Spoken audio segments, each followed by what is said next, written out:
Hello student, welcome in Dadi's study room. आज इस video में हम बात करेंगे वाटर रिसोर्स इंजीनियरिंग या फिर जिसे हम कह रहे हैं इरिगेशन इंजीनियरिंग के कुछ न्यूमेरिकल पोर्शन हमने प्रीवियस वीडियो में कवर किए थे। कुछ टॉपिक्स जिसमें से जो न्यूमेरिकल पोर्शन बनते हैं वो बनते हैं आपके relation between duty delta and base period. तो 2 से 3 न्यूमेरिकल हम बात करेंगे इस रिलेशन पे। देन नेक्स्ट जो हम बात करेंगे वो करेंगे हम सॉइल मॉइस्चर, जिसमें आता है फील्ड कैपेसिटी और परमानेंट विल्टिंग पॉइंट। तो उस टॉपिक से हम ये क्वेश्चन इनके रिगार्डिंग जो भी क्वेश्चन बनते हैं वो हम अभी सोल्व करेंगे। तो स्टार्ट करते हैं अपना वीडियो आगे। जब तक चैनल को सब्सक्राइब कर दीजिए और वीडियो को शेयर कर दीजिए ताकि मैक्सिमम अपने साथ वालों को ये बेनिफिट मिल सके। So first question for you, for rice base period आपको गिवन है एंड डेल्टा गिवन है। बेस पीरियड हम बात करेंगे और सेम एज ए वीट के लिए भी गिवन है base period and delta. Base period basically time first watering to last watering, जो ड्यूरेशन होता है this is known as a base period. और दूसरा डेल्टा, डेल्टा होता है आपका depth of water given in base period.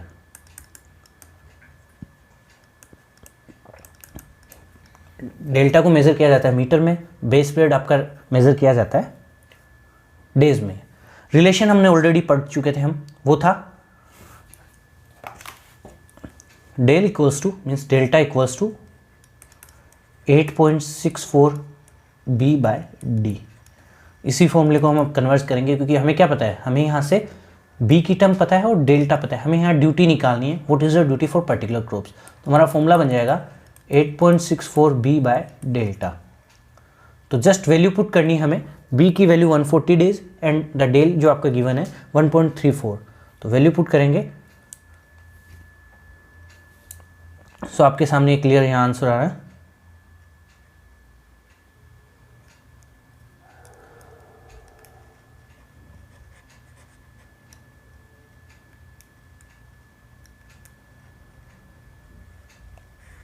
ठीक है, अब आपको विजिबल होगा clear.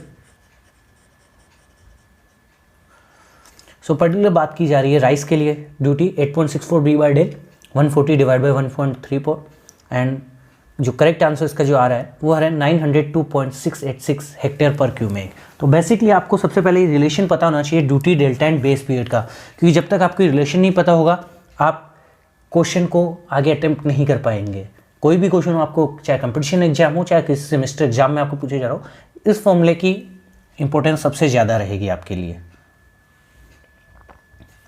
Del equals to 8.64 B by D. So यहाँ से हमारे पास मिल चुका है हमें duty for particular crops same as a wheat for crop, दोनों हमने किया। और ड्यूटी की जो यूनिट होती है वो होती है हेक्टेयर का पर क्यूमेक।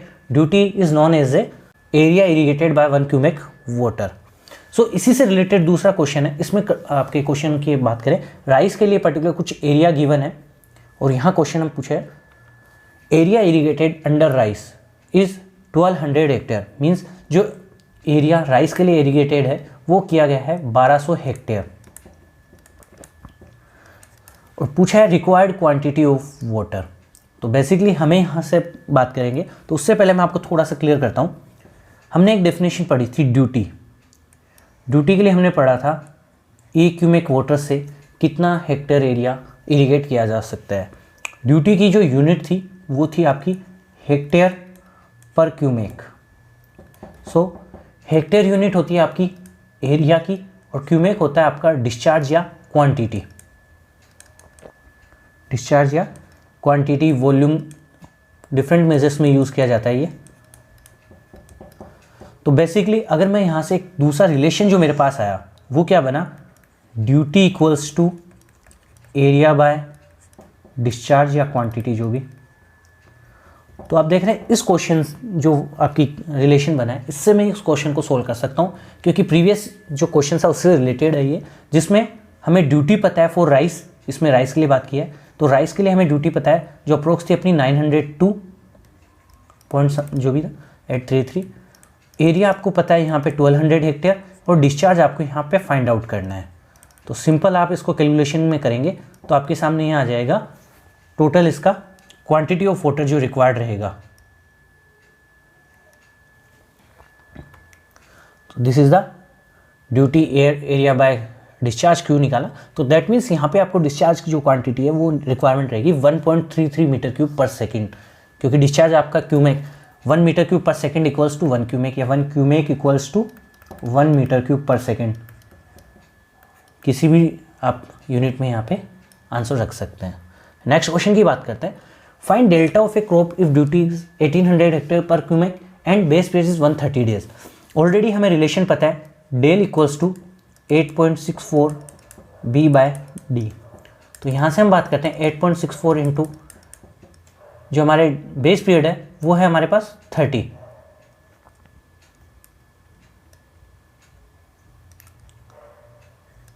और जो हमारा ड्यूटी है यहाँ पे गिवन वो है 1800। सोल्व करेंगे हम इसको तो हमारे पास यहाँ से करेक्ट आंसर मिलेगा फॉर द डेल्टा। तो आपको सबसे पहले ये रिलेशन एकदम अच्छे से याद कर लीजिए 8.64 into B by D. Irrigation के स्टार्टिंग जो भी न्यूमेरिकल्स है वो इसी फॉर्मूले पे बेस्ड है।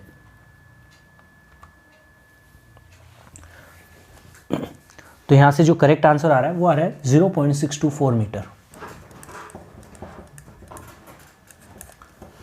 देन इसी क्वेश्चन से रिलेट करता हुआ अगला क्वेश्चन है, what would be duty if delta increase by 20% and base period is reduce 10 days. Basically आपके प्रीवियस ईयर जो क्वेश्चन था अभी इसी में अब क्या कहा गया है कि अगर डेल्टा 20% इंक्रीज कर दिया जाए और बेस पीरियड 10 डेज रिड्यूस कर दिया जाए तो ड्यूटी क्या होगी। तो ऑलरेडी हमें पता है वहाँ हमारा डेल्टा जो था वो था 0.624 मीटर, जो लास्ट में हमारा आंसर आया था डेल। अब इसमें क्या गया है 20% इंक्रीज किया है, तो दैट मीन्स डेल हमने निकाला del dash, this is the 0.624 into 20% extra लिया तो आपका करेक्ट ये आ गया 0.748 मीटर। तो ये आपका डेल आ चुका है यहाँ पे डेल्टा। और बेस पीरियड जो था आपका पहले था 130 डेज और अब 10 डेज आपको रिड्यूस करना है तो ये हो गया 120 डेज। तो दैट मीन्स यहाँ से आपका जो बेस पीरियड हो जाएगा अब वो हो गया 120। सिंपल वही आपको फॉर्मूला यूज़ करना है बट थोड़ा सा कन्वर्जन इसको किया 8.64 इंटू बी बाय डेल। तो यहाँ पे आपके बेस पीरियड जो है वो हो गया 120 और आपका जो डेल है डेल्टा है जो आपने नेक्स्ट फाइंड आउट किया after increase 20%, this is the 0.748। Approx आपका आंसर आएगा 1384 ड्यूटी, और आप कर लीजिए हेक्टेयर पर क्यूमेक। जो सिंपल से सिंपल फॉर्मूला आपको फॉर्मूला बेस्ड क्वेश्चन थे ये थे। नेक्स्ट हम थोड़ा सा चेंज करते हैं क्वेश्चन में। अब आपके सामने क्वेश्चन है, find the reserve capacity for a given field area of 14,000 hectare. आपको एक एरिया गिवन है 14,000 hectare. Then which requirement are given below if there are seepage loss 10% and evaporation loss is 20%। Mainly यहाँ पे दो तरह के आपके लॉस है, 10% आपका सीपेज लॉस है और 20% आपका इवोपरेशन लॉस है। उसके अलावा डेटा आपके पास जो गिवन है पर्टिकुलर कुछ क्रॉप्स का दिया हुआ है, wheat, sugar cane, cotton, rice, vegetables. इनके रिगार्डिंग इनके बेस पीरियड 120, 360 और सारी जो है ये आपके डेज में है। देन आपको ड्यूटी गिवन है जिसके हैं हेक्टेयर पर क्यूमेक। उसके अलावा एक जो आपको गिवन है, तो अगर आपके सिंपल सा ये लास्ट अगर मैं हटा देता हूँ जो कॉलम है, तो आपको क्या करना है, डेज और बेस पीरियड और ड्यूटी गिवन है, दैट मीन्स आपको डेल्टा फाइंड आउट करना है। डेल्टा फाइंड आउट करने के लिए अपने पास रिलेशन आपको ऑलरेडी पता है, del equals to 8.64 B by D. तो इनसे आप पर्टिकुलर क्रॉप्स के लिए डेल निकाल सकते हैं। बट इसमें आगे गिवन है intensity of irrigation. Intensity of irrigation means ये सारे परसेंटेज वैल्यूज है कि आपका टोटल एरिया के 20% में वीट है, टोटल एरिया के 20% में शुगर केन है, 10% में कॉटन, 15 में राइस, 15 में वेजिटेबल्स। तो पर्टिकुलर आपको क्या करना है, पर्टिकुलर क्रॉप के लिए पर्टिकुलर एरिया फाइंड आउट करना है। लाइक एज ए आपका अगर ये 20% है ये, तो दैट मीन्स 40,000 का 20% आप निकालेंगे तो लगभग 8,000 हेक्टेयर, ये आपके पास एरिया यहाँ पे आ जाएगा। सेम ऐसे आप सबका एरिया फाइंड आउट करेंगे।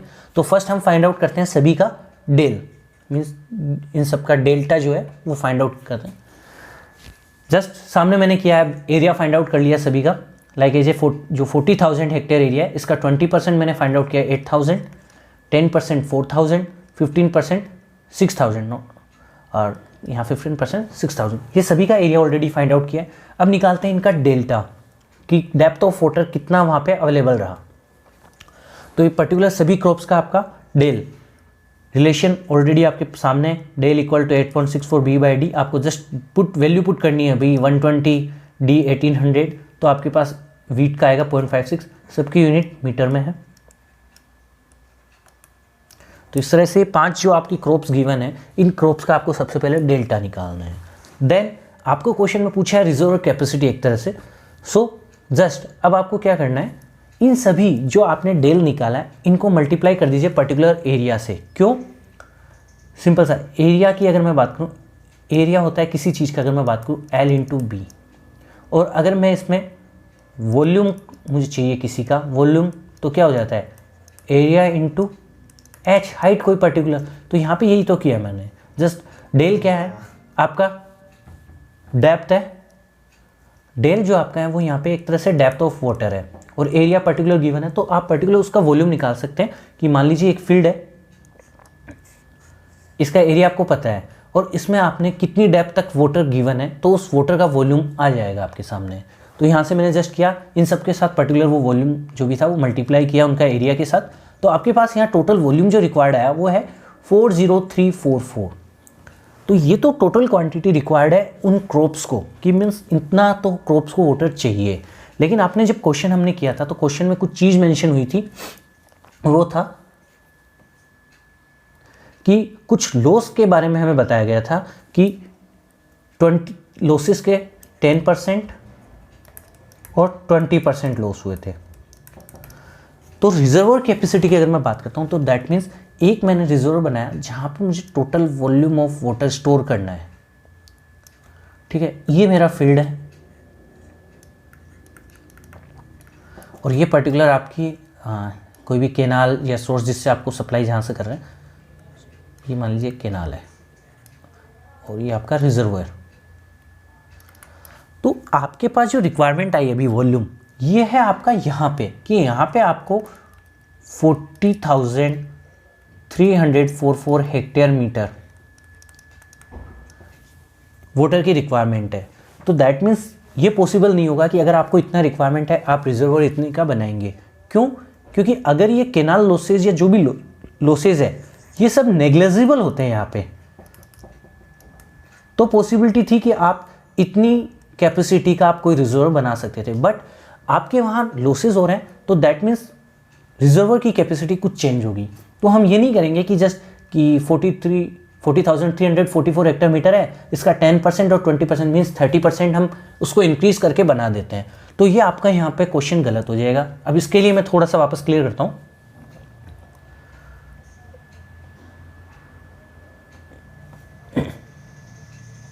यहाँ एक एग्जाम्पल के तौर पे हम बात करते हैं।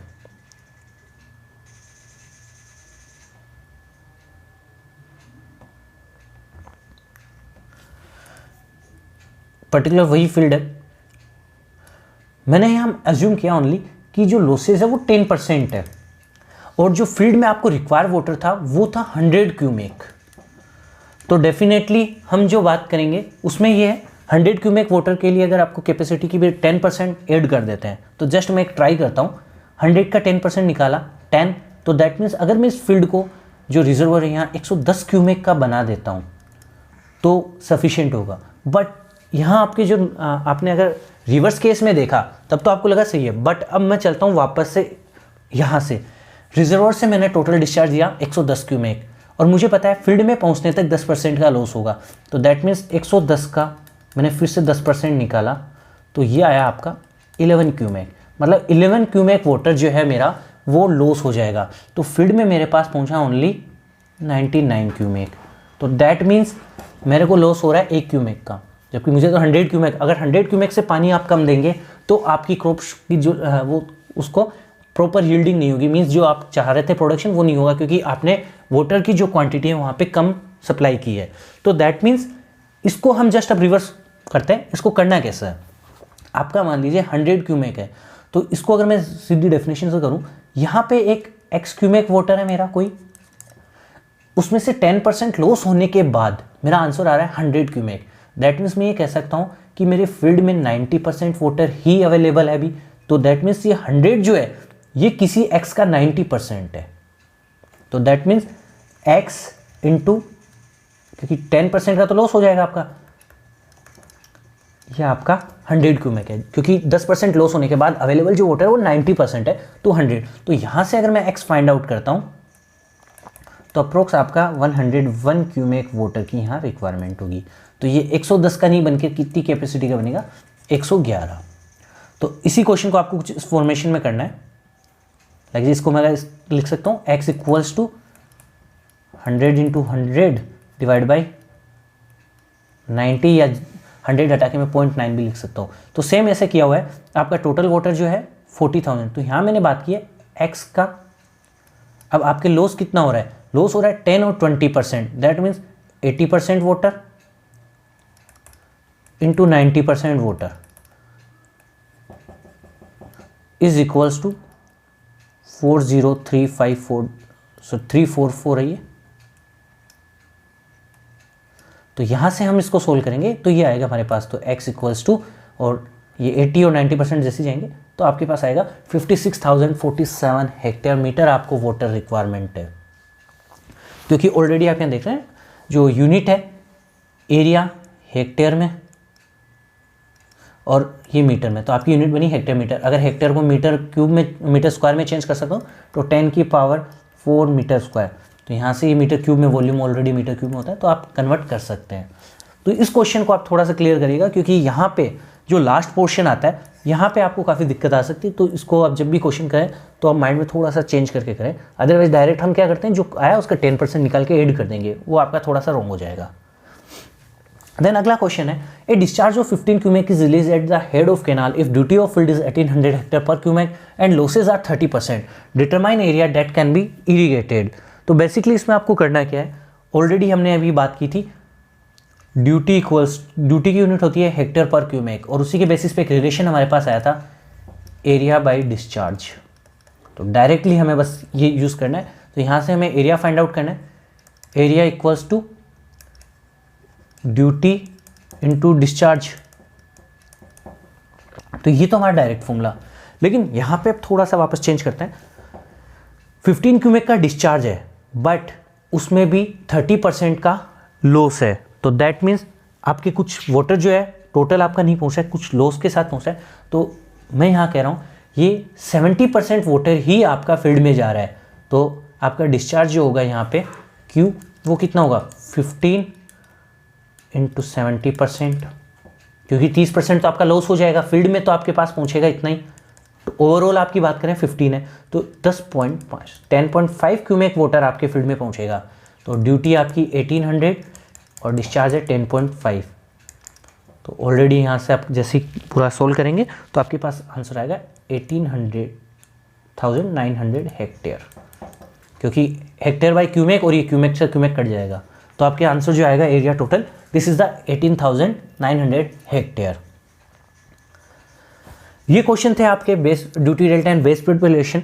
अब जो क्वेश्चन की बात कर रहा हूँ ये क्वेश्चन आपके फील्ड कैपेसिटी पे डिपेंड करता है, field capacity permanent wilting point से। सो क्वेश्चन हम रीड करते हैं, the root zone of irrigation soil has dry unit weight of 15 kilonewton per metre cube and field capacity of 30%. The root zone depth of certain crop having permanent wilting percentage of 8% is 0.8 meter. Determine depth of water in root zone at field capacity 8 unit depth at unit depth पे पूछा question है, और depth of water available in root zone. तो सबसे पहले आपको मैंने ये फॉर्मूला पहले ही क्लियर किया था जब हमने इसके बारे में थ्योरी पढ़ी थी प्रीवियस वीडियो में। अगर आपने अभी तक प्रीवियस वीडियो नहीं देखा है तो आप वहाँ से जाके चेक कर सकते हैं, वहाँ पे ये सारा बताया हुआ है। तो आपको ये जस्ट एक फॉर्मूला याद करना है, जो हर जगह यूज़ होगा, चाहे आपको यहाँ पे चाहे परमानेंट विल्टिंग पॉइंट का क्वेश्चन कर रहे हैं या फील्ड कैपेसिटी का, मैंने एक में ही ये 2-3 यूज़ किए। तो वहाँ पे आपको जो निकालना है वो डेप्थ ऑफ वाटर पर मीटर डेप्थ निकालना है, पर यूनिट डेप्थ या पर मीटर डेप्थ बात की जा रही है। तो डेप्थ और फॉर्मूला आपका जो होगा gamma D dry unit weight of soil, gamma W dry unit weight of water into depth, जो यूनिट डेप्थ की यहाँ बात कर रहे हैं, जिस यूनिट डेप्थ को आपको फाइंड आउट करना है, और मल्टीप्लाई बाय, अगर फील्ड कैपेसिटी पे पूछा जा रहा है तो यहाँ पे आपको फील्ड कैपेसिटी लिखना है, और अगर आपको परमानेंट विल्टिंग पॉइंट पे पूछा जा रहा है तो आपको परमानेंट विल्टिंग पॉइंट पे पूछा है, और आपको दोनों के बजाय सिंपल रूट जोन डेप्थ पूछा है, तो दैट मीन्स वहाँ आपको क्या करना है, field capacity minus permanent wilting point. उस केस में field capacity minus permanent wilting point. तो तीनों तरह के जो है क्वेश्चन आपके सामने ये जो है इसमें मैंने मेंशन किया। तो आपको इतना है, फील्ड कैपेसिटी पता होनी चाहिए, परमानेंट विल्टिंग परसेंटेज पता होना चाहिए। जब भी बात करेंगे फील्ड कैपेसिटी और परमानेंट विल्टिंग पॉइंट, तो ये हमेशा पर यूनिट डेप्थ पे पूछा जाता है, ये खास ध्यान रखिएगा। उस केस में D is always 1 metre. Unit depth जब भी बात करेंगे डी इज़ ऑलवेज 1 मीटर। तो इस क्वेश्चन को देखते हैं। डेप्थ ऑफ, तो फर्स्ट था हमारा depth of water in root zone,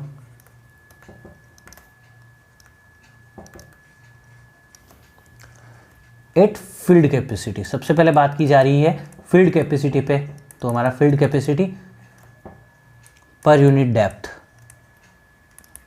तो पर यूनिट डेप्थ मीन्स डी की जो वैल्यू थी वो हमारी हो गई 1। तो यहाँ पे मैं डायरेक्टली इसका फॉर्मूला जो था वो था gamma D by gamma W into D into field capacity. तो गामा डी जो आपका क्वेश्चन में ऑलरेडी गिवन होगा, dry unit weight of soil, वैसे आपको खुद को आइडिया होना चाहिए, कभी क्वेश्चन में मेंशन भी ना हो तो हमेशा होता है 15 किलोन्यूटन पर मीटर क्यूब, और यूनिट वेट ऑफ वाटर आप डायरेक्टली 9.81 या 10 किलोन्यूटन पर मीटर क्यूब आपने अकॉर्डिंगली ले सकते हैं। तो ये हुआ 15 और इसको मैंने लिया 10। डेप्थ ऑलरेडी पर यूनिट डेप्थ है तो उसको मैंने लिया 1 इंटू फील्ड कैपेसिटी। तो फील्ड कैपेसिटी की जब बात की ऑलरेडी परसेंटेज में, तो इसको मैंने ले लिया 0.3। तो यहाँ से इसको सोल्व करेंगे हम, तो हमारे पास जो आंसर आएगा वो आएगा 0.459 मीटर पर मीटर डेप्थ पे बात हो रही है। ध्यान रखिएगा आपका थोड़ा सा यहाँ कंफ्यूज ना हो, पर मीटर डेप्थ पे बात हो रही है इसलिए पर मीटर लगाएं और उसको यूनिट कन्वर्जन हमने किया, तो 459 mm पर मीटर मीन्स जो डेप्थ ऑफ वाटर है रूट जोन में एट फील्ड कैपेसिटी पर मीटर 459 है। पर मीटर की अगर बात करें 1 मीटर में 459 mm तक रूट जोन है उसके रिगार्डिंग। अब बात करते हैं सेकंड जो पोर्शन है हमारा, depth of water at root जो in root zone 8 permanent wilting point 8 per unit depth. Same formula है आपका gamma D by gamma W into D into अब आ जाएगा पी डब्ल्यू पी। तो आपको क्या करना है 15/10 इंटू 1, और परमानेंट विल्टिंग पॉइंट जो आपका था वो था 8%, जिसको मैंने यहाँ लिख दिया 0.08। जस्ट आपको सोल्व करना है, तो आपके पास यहाँ जो आंसर आएगा वो आ रहा है 122 mm per metre 122 mm permanent wilting point में डेप्थ ऑफ रूट जोन है। देन थर्ड केस जो आता है, तो यहाँ पे आप हमेशा रहेगा कभी पर यूनिट डेप्थ बात नहीं करेगा, सिंपल डेप्थ ऑफ वाटर पूछा जा रहा है। अगर फील्ड कैपेसिटी या परमानेंट विल्टिंग पॉइंट पे पूछे तो वो पूछेगा पर यूनिट डेप्थ पे, अदरवाइज नॉर्मल जो आपकी डेप्थ वहाँ पूछ रहा है वाटर की रूट जोन में। सो अब यहाँ बात करेंगे हम depth of water in root zone. Formula आपका वही है बट चेंज जो आएगा gamma D by gamma W into D into. अब क्वेश्चन से चलते हैं, अगर आपको पूछा है परमानेंट विल्टिंग पॉइंट पे तो यहाँ यूज़ करेंगे परमानेंट विल्टिंग पॉइंट। अगर आपको क्वेश्चन में बोला है फील्ड कैपेसिटी की वैल्यू दी है तो फील्ड कैपेसिटी, अगर दोनों वैल्यू गिवन है तो हमेशा दोनों का डिफरेंस यहाँ पुट करेंगे, तो field capacity minus permanent wilting point. अब यहाँ पे क्या है, डेप्थ आपकी पर मीटर नहीं है, इसका भी खास ध्यान रखिएगा। तो वही 15/10 इंटू ऑलरेडी आपको गिवन था depth of water 0.8 metre into दोनों का हमने डिफरेंस सीखा, तो ये अप्रोक्स 0.3 माइनस 0.8 0.3 माइनस 0.08। जब आप सोल्व करेंगे तो आपके पास ये डेप्थ आएगी, वो आएगी 269 mm। तो ये क्वेश्चन था जो स्पेशली सब्जेक्टिव, अगर कंपटीशन एग्जाम में आपको सब्जेक्टिव दे रहे हैं वहाँ पूछा जाता है और सेमेस्टर एग्जाम में पूछा जाएगा। नेक्स्ट बात करते हैं, नेक्स्ट क्वेश्चन पे चलते हैं। How many days will you supply water to soil if.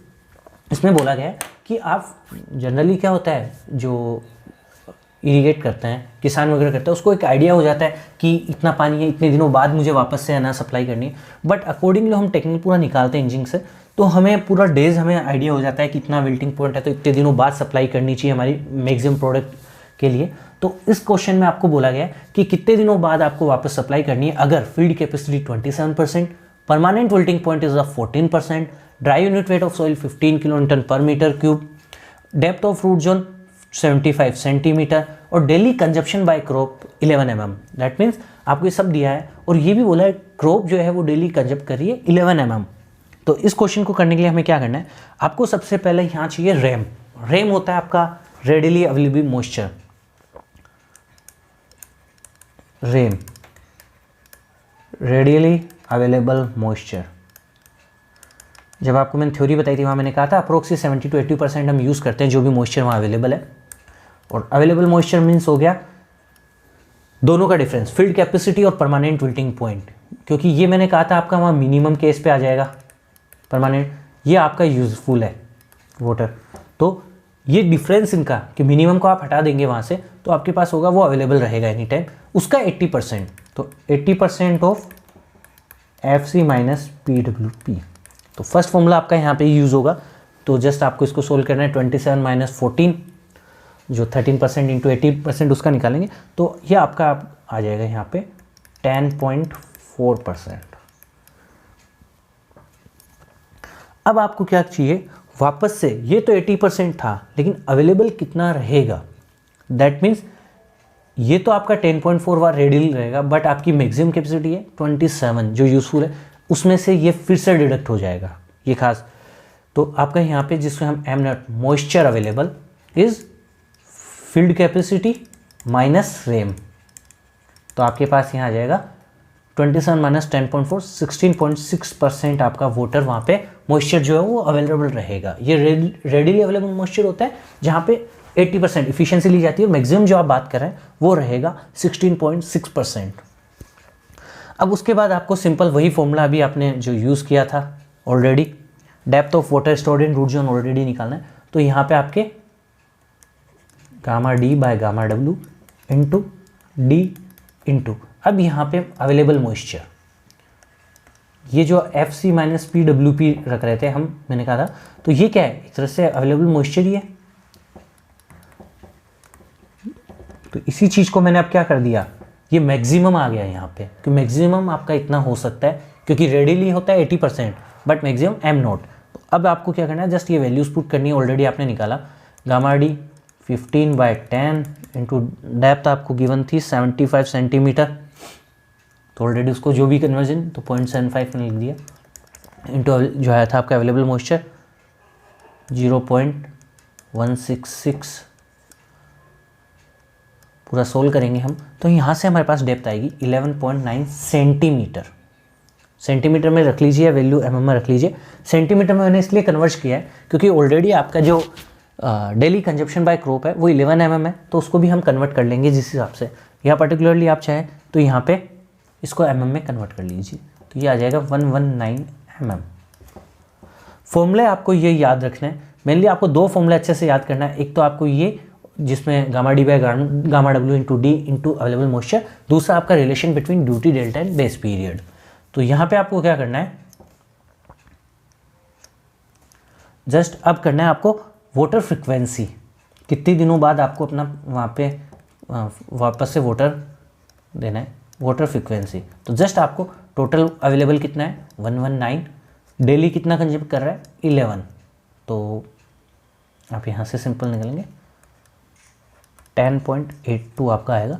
और ये जो यूनिट आप डायरेक्टली लेंगे वो डेज में लेंगे, तो डेज मतलब यहाँ से 2 बन गए आपके पास 10 और 11। आप 10 डेज के बाद भी दे सकते हैं, हम 11वें दिन भी दे सकते हैं। अब उस केस में बात इसलिए हो रही है 11 दिन की क्योंकि आप बहुत ज़्यादा आप 11 डेज़ के अप्रोक्स, बट कई बार अगर ये वैल्यू आपकी 10.05 या कुछ मान लीजिए 10.25 आ गई, तो उस केस में 10 दिन बाद ही फ्रीक्वेंसी अवेलेबल होती है। लेकिन यहाँ पे आपके अप्रोक्स 11 डेज़ है तो आप जा सकते हैं 11 डेज़ के लिए। बट अगर ये 0.5 से कम है तो हमेशा प्रीवियस डे आपका करेक्ट होगा कि उस डे में आपको उतने दिन बाद आपको अगला वहाँ पे वाटर की फ्रीक्वेंसी सप्लाई करनी है। तो ये थे न्यूमेरिकल पोर्शन जो आपने अभी तक फर्स्ट टॉपिक हम स्टडी किया था, प्रीवियस जो वीडियो था, irrigation, type of irrigation regarding. तो और कोई अगर प्रॉब्लम हो आप कमेंट बॉक्स में लिख दीजिए। Thank you students.